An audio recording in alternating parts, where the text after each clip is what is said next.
Subaru Australia just launched a new 2018 Levorg STI Sport hot hatch, but something's missing on the new sports tourer. It does come with the WRX-sourced FA 22.0-litre dick turbo engine with 197 kilowatts, 264 horsepower, and 350 Newton-meters, 258 pounds-ft of torque, STI Sport-tuned suspension, STI exhaust tips, STI-themed instrument cluster and 18-inch STI alloy wheels. The issue performance fans have with the new Levorg STI Sport is, it only comes with a Lineartronic continuously variable automatic transmission, CVT. There's no 6-speed manual gearbox offered in the new STI-enhanced model. Subaru says the STI Sport will sprint from 0 to 100 km per hour in 6.6 seconds, which is still quick. While Subaru has improved their Sport Lineartronic CVT with 8 speeds, it won't match the feel of the manual rower performance fans are after. Subaru Corporation has made the call to only offer the CVT in the new 2018 Levorg STI Sport, and it's likely for fuel mileage and emission reasons. Subaru Australia says the new STI Sport gets 6.9L/11.9L/100 km city highway and 8.7L/100 km combined. Performance fans can buy the Subaru WRX with a 6-speed manual gearbox instead, right? The Levorg offers the hatch versatility that's missing in the WRX STI sedan lineup.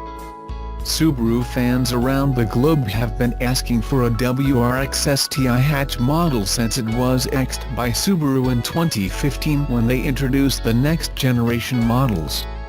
Performance enthusiasts in Australia and Europe would likely snatch up more of the 2018 Subaru Levorg STI Sport manual models because it fits a need that is not being met currently by Subaru in the WRX STI line.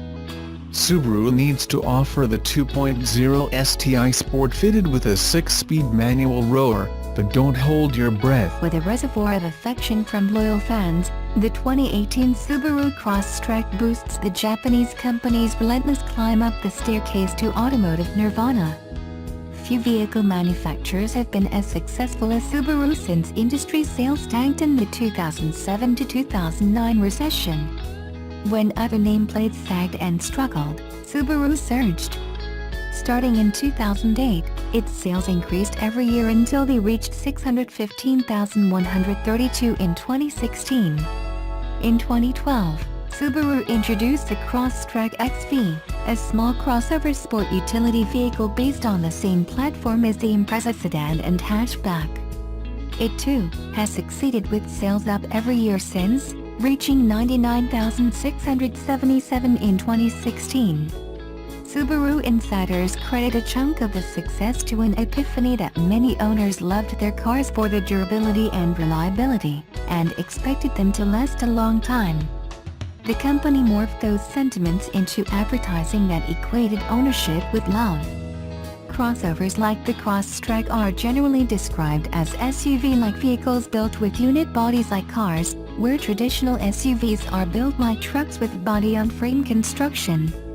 Usually, crossovers have front-wheel drive or all-wheel drive, but all Subaru cars and crossovers, with the exception of the rear-drive BRZ Sports Coupe, come standard with all-wheel drive. As newer compact and subcompact crossovers threaten to engulf the marketplace, the 2018 Crosstrack, the XP designation has been dropped, is positioned to expand its reach as well. In concept and size, the new generation Crosstrek is the same as the original, which made its debut as a 2013 model. But the 2018 is built on an all-new platform that will be used for Subaru vehicles worldwide and, according to company officials, it is 95% new with 80% new parts and a 70% more rigid structure. A test drive fortified the claim. Though the original Crosstrek was a modestly capable vehicle, it did not have an overall aura of substance. In contrast, the new car has a rigid, solid feel. The steering, suspension system and tires contribute to confident handling and stable straight-line tracking. The Crosstrack also employs torque vectoring, which adjusts wheel speed and cornering. The weak point is the powertrain, which despite a new 152 horsepower, 2.0-liter horizontally opposed 4-cylinder engine, does not differ much from the 148 horsepower engine in the original Crosstrack. With a horizontally opposed engine, also referred to as a boxer or flat engine, the cylinders are supine on both sides of the crankshaft instead of leaning or standing upright as on V or 9 engines. This squat design results in a lower center of gravity for better control. The Crosstrack's relaxed power is not as noticeable with the continuously variable automatic transmission, CVT, as with the 6-speed manual gearbox. On modest uphill highway stretches with the manual transmission, the driver often finds that downshifts to as low as 3rd gear are required as the engine struggles to supply enough power. It's as if the drivetrain were designed to maximize fuel economy over performance. The power shortage is not nearly as noticeable with the CVT, which uses belts and pulleys to seamlessly adjust engine revolutions as needed. There are 2 CVT versions. On lower trim levels, the CVT adjusts to enhance acceleration and off-road performance. On the limited model tested here, the CVT came with a computerized 7-speed manual shift mode controlled by paddles on the steering wheel.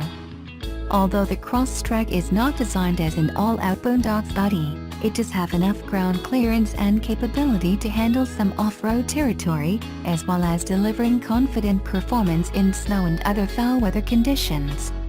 With the manual gearbox, the all-wheel drive system distributes power 50-50 to the front and rear wheels. If slippage occurs, it automatically transfers the power to the wheels with the most traction. On CVT-equipped models, this system automatically adjusts the torque distribution based on available traction, acceleration and deceleration. There's also a hill descent control to maintain traction at low speeds downhill. The 2018 Crosstrack arrives with 3 trim levels: base, at $22,710 including the destination charge; premium, at $23,510, and limited, at $27,210. Both the base and premium versions come with the new 6-speed manual gearbox, up from a 5-speed before. The CVT is a $1,000 option but is standard on the limited. Premium and limited models can be equipped with Subaru's optional EyeSight driver assist technology, which includes adaptive cruise control, lane keeping assist, pre-collision braking, blind spot detection and rear cross traffic alert. At the wheel of the 2016 Subaru Crosstrek on a Northern California back road, I saw many cars bearing the Pleiades-laden Subaru badge on their grills. It felt a bit like being in a club, not very exclusive but distinct nonetheless. The typical Subaru driver ostensibly enjoys the beauty of nature, making time for hiking, mountain biking and kayaking. The stereotype suggests coexisting with the environment, not dominating it. The Crosstrack, a more recent entrant to the Subaru lineup, maintains this ethos, bolstering the ground occupied by the Outback and Forester. Although sporting SUV style, the Crosstrek's size makes it feel more like a wagon. Dropping 7 inches in overall length and 4 inches in height compared to Subaru's next model up, the Forester, the Crosstrek shows off an approachable, urban footprint and a sporty look. The doors open wide, allowing easy cabin accessibility, but I wasn't crazy about the leather, or leather-like, material covering the seats in the limited trim version I drove. At 22.3 cubic feet with the rear seats up, the Crosstrek's cargo area comes in at about 10 cubic feet less than that of the Forester. Earlier this year, I drove the Crosstrek on a short off-road course, a dirt track with intentional mud puddles and ruts. Although the Subaru representative in the passenger seat advised me to steer around the worst of it, I was impressed with what the little Crosstrek could handle.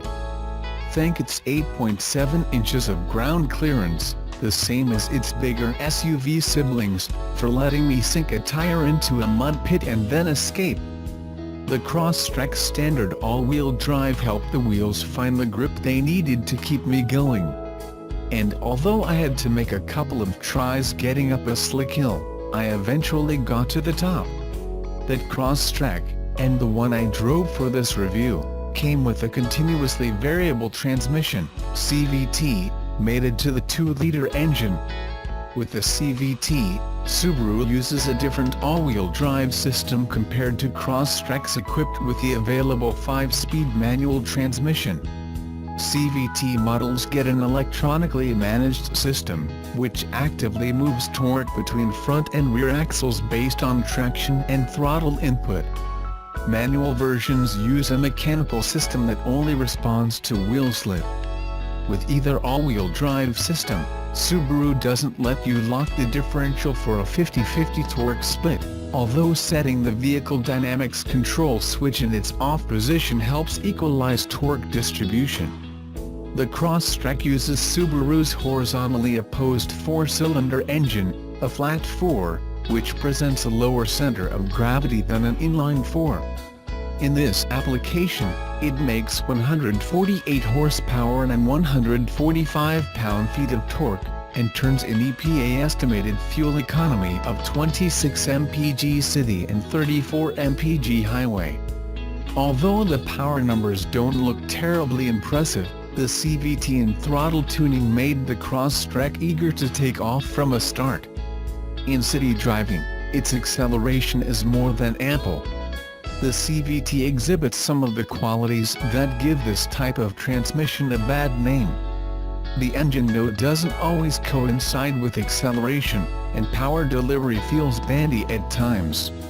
In my driving, the EPA numbers seemed overly optimistic, as I barely made the city number on the highway, while actual city driving put my average in the low 20s. Your mileage may vary, but I didn't feel like I was being aggressive on the throttle. The steering isn't particularly sharp, but then again, it shouldn't be for this type of vehicle. The slightly slow response from the wheel perfectly suits a comfortable highway cruise. That comfortable theme runs through to the ride quality as well, with the suspension nicely damping out bumps and rough pavement. I could see taking the Crosstrack for an extended road trip.